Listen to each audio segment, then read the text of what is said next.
ఒక ఆర్నమెంట్ కొన్నప్పుడు కుందన్ అనుకుందాం ఇప్పుడు అవును. కుందన్‌లో వ్యాక్స్ ఉంటుంది. కంప్లీట్ వ్యాక్స్ లేకుండా కుందన్ స్టోన్ సెట్టింగ్ చేయనికి రాదు. ఎగ్జాక్ట్‌లీ. కాబట్టి మనం ఫస్ట్ గ్రాస్ వెయిట్ ఎంతుంది? ఇప్పుడు నా దగ్గరకొచ్చి ఇమ్మీడియేట్‌లీ నవీన్ గోల్డ్ అంటే ఒక బ్రాండ్, ఒక కళాకారుడు అని చెప్పి నన్ను నమ్మాల్సి మీరు కొనాల్సిన పని లేదు. కొనొద్దు కూడా. ఫస్ట్ ఎక్స్‌ప్లోర్ చేయాలి. నవీన్ దగ్గరికెళ్ళాలి, ఇంకొకరి దగ్గరికెళ్ళాలి, ఇంకొకరి దగ్గరికెళ్ళిన తర్వాత ఒకటే డిజైన్ తీసుకొని వెళ్ళండి. ఎవరేం చెప్తున్నారు? ఎవరెంత గ్రాస్ వెయిట్ చెప్తున్నారు? ఎవరెంత నెట్ వెయిట్ చెప్తున్నారు? ఎవరెంత వేస్టేజ్ చెప్తున్నారు?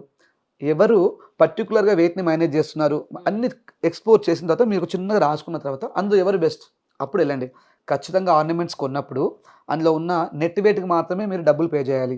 ఆ నెట్ వెయిట్ తెలియాలి అంటే మీరు ఎక్స్‌పీరియన్స్ ఉండాలి. నేర్చుకోవాలి. ఒక ట్యాగ్‌ని గాని, ఒక బ్రాండ్‌ని గాని, ఒక నవీన్‌ని గాని కొనాల్సిన పని లేదు. మీరు కొన్న తర్వాత నా నుండి ఇంకో షాప్‌ని అడగాలి. ఇంకో షాప్ అప్పుడు మీకు కొద్దిగా నాలెడ్జ్ వస్తది.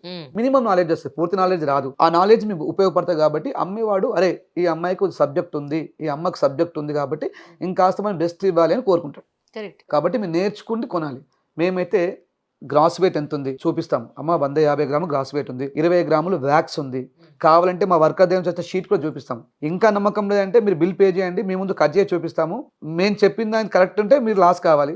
లేదు నేను చేసింది తప్పుంది అనుకుంటే మీకు డబ్బులు ఇస్తాను. అంజలి గారు వచ్చారు. నా దగ్గర బిల్ పే చేశారు. కట్ చేయండి నవీన్ గారు అని ఛాలెంజ్ చేస్తే మీ ముందే వర్కర్‌ని పెట్టి కట్ చేపిస్తాం. నేను చేసిన దాంట్లో తప్పుంటే మీ బిల్‌కి 2 టైమ్స్ ఇస్తాను. ఒకవేళ మీదే గనుక తప్పయిందనుకుంటే మీరు బిల్ లాస్ కావాల్సిందే.